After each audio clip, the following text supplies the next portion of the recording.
Our Q&A comes in two parts this week owing to the numerous questions for the man behind the Autohub group of companies, Mr. Willy T10. Here's part one of this week's Q&A. On Autofocus, the country's premier auto news and features TV magazine, we now have our Q&A.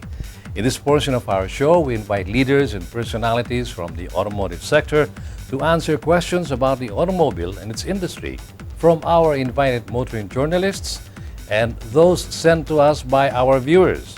This week's invited motoring journalists include Mr. Ron De Los Reyes, the host-producer of Auto Review and columnist of Malaya, a Suki of our show. Ron, welcome once again to our show. Good evening, Butch, and thank you for having me again.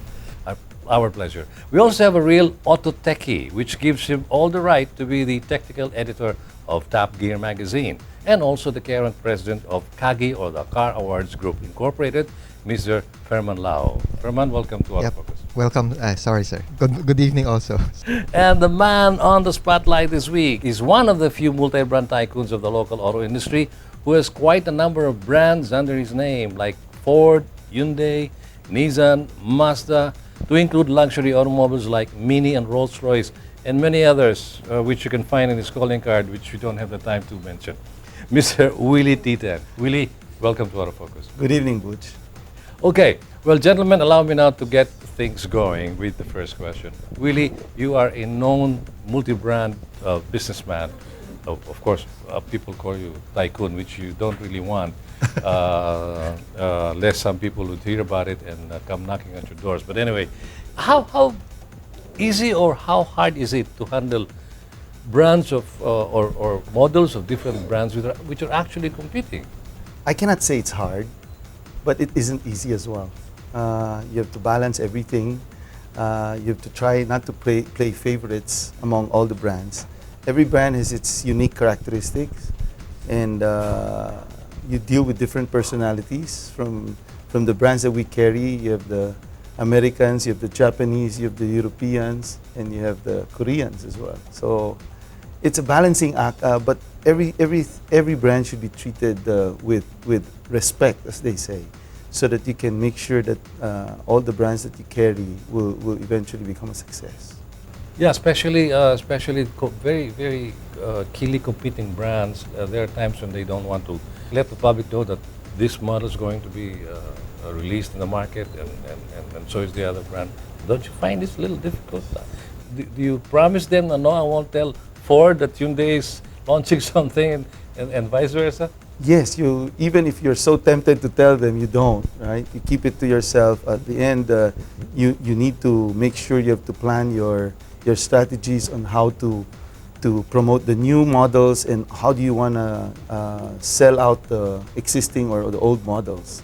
So again, every brand has different strategies, and even one particular brand, it's not the same strategy all year round. So every season has its own strategy. So it's very live, it's never boring, and it's a very exciting business, actually. Sir Willy, if I may, I remember that apart from the brands that were mentioned, that you are the official distributor of Mini. Yes. So, of course, how is that coming along? Oh, Mini is a fantastic car. I'm very proud of Mini. This is the first car brand that we became a distributor. Unlike the other brands, we're dealers. When you talk about Mini, everybody, you bring out smiles in everybody's face.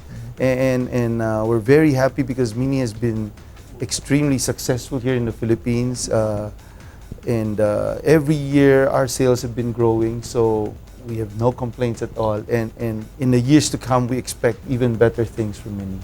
And what's the reason for acquiring various brands? Is this the passion, or you just love different cars? Initially, we started with Ford. When we grew, we kept on growing, and people would look for other brands as well. So when an opportunity arrives where there's another brand selling, or another dealer selling, or there's another brand looking for dealers, then we applied for it, and that's how we grew the business. After having several brands, then we thought of why not a distributorship, And we started with a small brand, and the word is mini, Mini. right? Which also means small. So that's how we started. So from dealers, we became distributors as well. But we did not leave the dealership business. So we continued with it and slowly grew the company, which we now call the Autohub Group. Willy, being a multi-brand enterprise, I would understand you get it Ford, Hyundai, Mazda, what else? Nissan. Nissan, you know. You're talking of volume, even Mini. Why Rolls-Royce? There is no volume in Rolls-Royce. Correct. Rolls-Royce is an interesting brand. No? Yes, you're right. Definitely, Rolls-Royce is not a volume. It's more of a prestige brand. It's one way also to prove that the Philippines is ready for the brand. All the high-end brands are coming into the Philippines. And when I applied for Rolls-Royce, it was the time when the economy was booming. We thought that maybe it's time, maybe it's early, but if we wait until it's time, somebody might have gotten it already. So we took the risk of applying for it, and we believe that Rolls-Royce will be here, not for a very short period of time, but for a long period of time. Maybe the volume is still not big now, maybe it won't get bigger, or if the growth will be very slow, it's okay. I'm sure that they don't expect big volumes from us also, and we'll just try to grow the brand as much as we can. It's more of telling the public also that Autohub is here already. We've made the progress. Since we're applying for distributorship, why not get the best of the best? I always, when people ask me, what do you think of Rolls-Royce versus the other brands? Actually, it doesn't compare. How high is Rolls-Royce compared to anything else? I said, since we're a Catholic country, it's second to God. So, you know, if you talk about Rolls-Royce, there's nothing better than Rolls-Royce. I just have a follow-up question to Yes. this. Aren't you, or is the sales of Rolls-Royce being affected by the present thrust of the government? Some people are saying that some people may want to own a Rolls-Royce, but may not like to have it right now because they might be misunderstood. They might be placed in a different strata, economic strata, than where there actually is. You know? What's your take on this? Does it have any effect? I believe so. People who can afford it and wants to buy it are having second thoughts. That's probably the best way to answer it. Some are delaying their decisions whether to buy it now or in the future, or if they will buy it ever. I would think that it's just initial stage right now, but we're hoping that eventually they will consider and they will buy the Rolls-Royce.